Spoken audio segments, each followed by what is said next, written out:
So good morning, everyone, and thank you for the invitation. I'll try to be as brief as possible. Before jumping into the presentation, I want to raise a question, and this is a question that has been in my mind for the past couple of months as my time with UNOSAT is probably coming to a close. And have been asking myself, are we doing enough to protect cultural heritage? Are we using all available technologies to protect cultural heritage as we speak? And I think the short answer is probably we are not. And I'm hoping that the presentation proves this. So UNOSAT for the past 5 years has been assessing and documenting damage to cultural heritage in Syria, Iraq, and Yemen.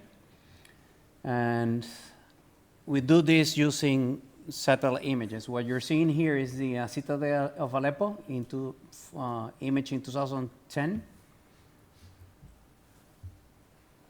And this is the citadel at the end of the conflict in 20 February 2017. What we do is very straightforward. It's taking two images and comparing them to identify changes. And those changes, most of the time, mean that there's damage in the area. In the case of the citadel, there were numerous areas that were damaged during the conflict. In this particular zoom of the previous image, you're seeing the Great Mosque inside the citadel and the damage that was sustained to the northern wall. And because we understand that satellite images are sometimes difficult to understand, we try to combine them with ground pictures to try to bring a greater understanding of what they're seeing people are seeing on satellite images.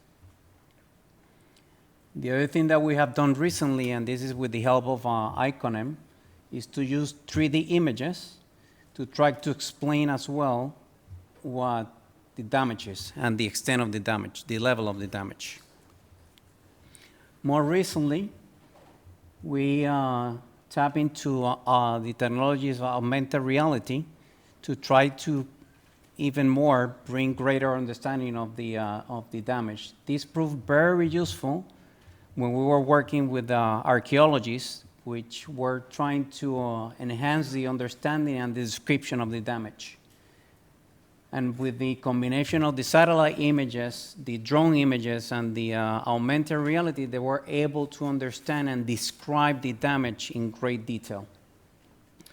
And by the way, in about 2 weeks, UNESCO and UNOSAT are going to publish a detailed assessment on the damage of Aleppo, and it will include several images which are tagged with augmented reality. You can download an app from both the Apple and the Google Store, and you can use your tablet or smartphone to see the different images in augmented reality.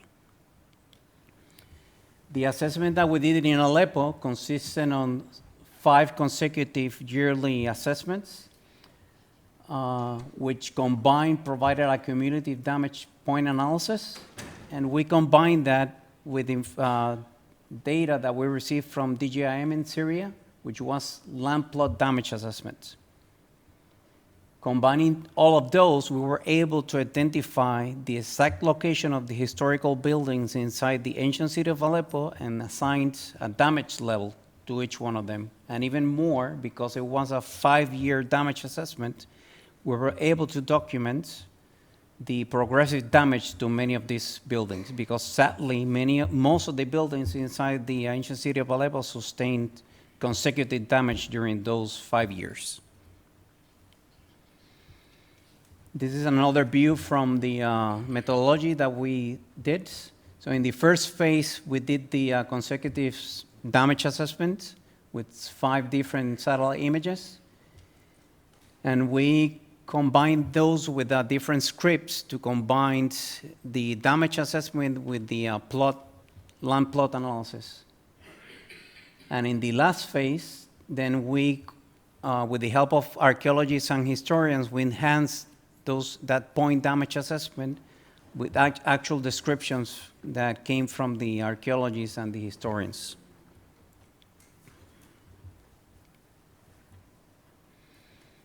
But the problem is that regardless of how many reports we do, how many emergency assessments we do when there is an alleged damage to a cultural heritage site, or how many infographics, we are still unable to answer a fundamental question. We don't know how many cultural heritage sites globally are endangered.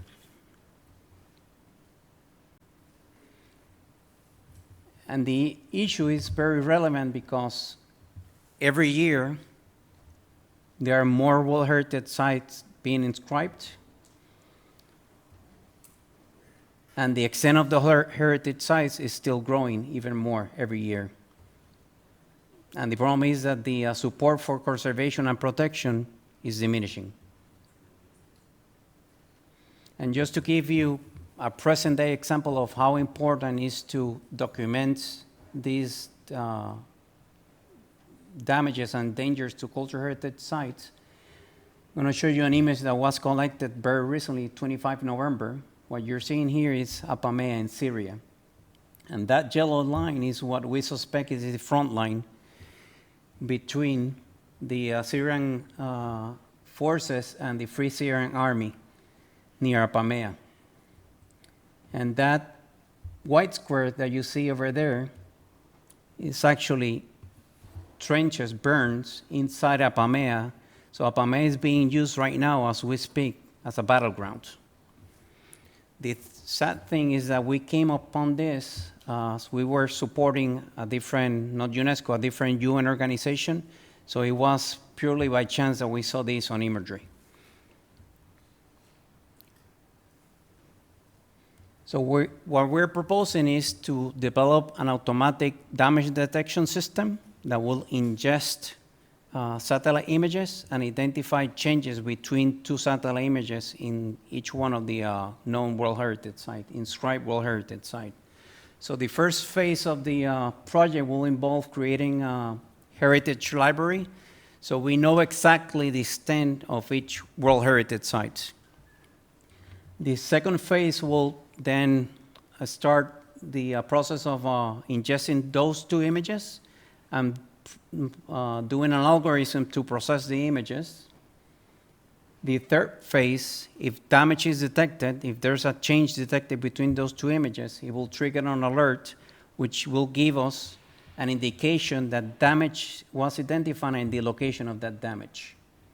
And the fourth phase, then it will feed that report, that damage report, into a web portal for UNESCO to assess the damage.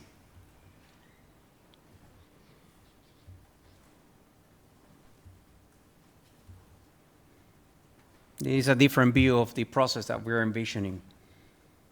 So the first phase will be to digitize the World Heritage property boundaries. Then starting the damage detection script, ingesting two satellite images, applying a number of filters, and then through those filters we can identify the possible damage, and then that will feed into reports or the dashboard.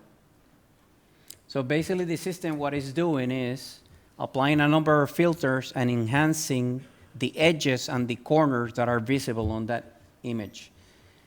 And usually damage is very visible when we identify the absence between two images of corners or edges in buildings. And we did recently a pilot program where we selected a number of sites. What we're seeing here is two images for Palmyra. And we were able to run the script and identify the possible damage, in this case, to the Temple of Bel in Palmyra. So we know that the process actually works. That ends the presentation. Thank you for your attention.